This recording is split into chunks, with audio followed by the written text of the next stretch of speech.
On the morning of September 11th, 2001, 19 men armed with box cutters directed by a man on dialysis in a cave fortress halfway around the world using a satellite phone and a laptop directed the most sophisticated penetration of the most heavily defended airspace in the world, overpowering the passengers and the military combat-trained pilots on 4 commercial aircraft before flying those planes wildly off course for over an hour without being molested by a single fighter interceptor.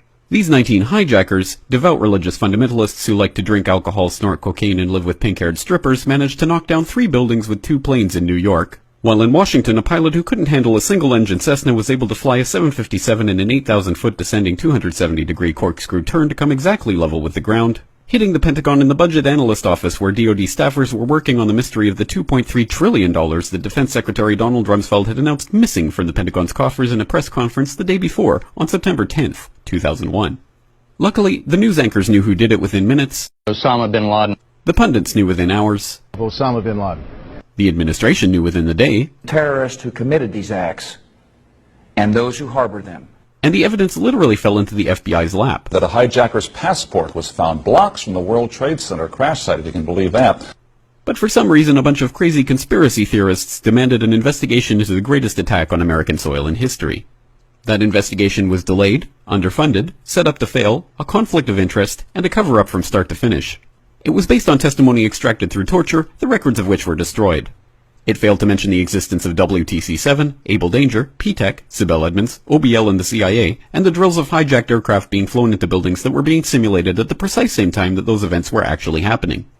It was lied to by the Pentagon, the CIA, the Bush administration, and as for Bush and Cheney, well, no one knows what they told it because they testified in secret, off the record, not under oath, and behind closed doors. It didn't bother to look at who funded the attacks because that question is ultimately of little practical significance.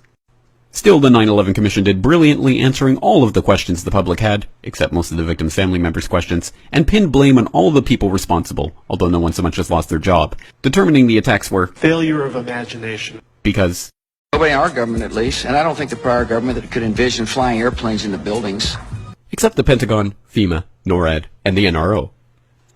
The DIA destroyed 2.5 terabytes of data on Able Danger, but that's okay because it probably wasn't important. The SEC destroyed their records on the investigation into the insider trading before the attacks, but that's okay because destroying the records of the largest investigation in SEC history is just part of routine record keeping.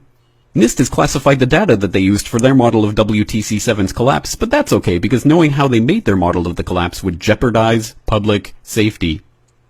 The FBI has argued that all material related to their investigation of 9/11 should be kept secret from the public, but that's okay because the FBI probably has nothing to hide. This man never existed, nor is anything he had to say worthy of your attention, and if you say otherwise, you are a paranoid conspiracy theorist and deserve to be shunned by all of humanity. Likewise him, and her. And her, and her, and him. Osama bin Laden lived in a cave fortress in the hills of Afghanistan, but somehow got away. Then he was hiding out in Tora Bora, but somehow got away. Then he lived in Abbottabad for years, taunting the most comprehensive intelligence dragnet employing the most sophisticated technology in the history of the world for a decade, releasing video after video with complete impunity and getting younger and younger as he did so, before finally being found in a daring SEAL team raid which wasn't recorded on video, in which he didn't resist or use his wife as a human shield, and in which these crack special forces operatives panicked and killed this unarmed man, supposedly the best source of intelligence about those dastardly terrorists on the entire planet. Then they dumped his body in the ocean before telling anyone about it. Then a couple dozen of that team's members died in a helicopter crash in Afghanistan. This is the story of 9/11, brought to you by the media which told you the hard truths about his head could be seen to move violently forward. And they took the babies out of incubators. And mobile production facilities. And the rescue of Jessica Lynch. If you have any questions about this story, you are a batshit paranoid tinfoil dog-abusing baby hater and will be reviled by everyone. If you love your country and or freedom, happiness, rainbows, rock and roll, puppy dogs, apple pie, and your grandma, you will never ever express doubts about any part of this story to anyone. Ever. This has been a public service announcement by the Friends of the FBI, CIA, and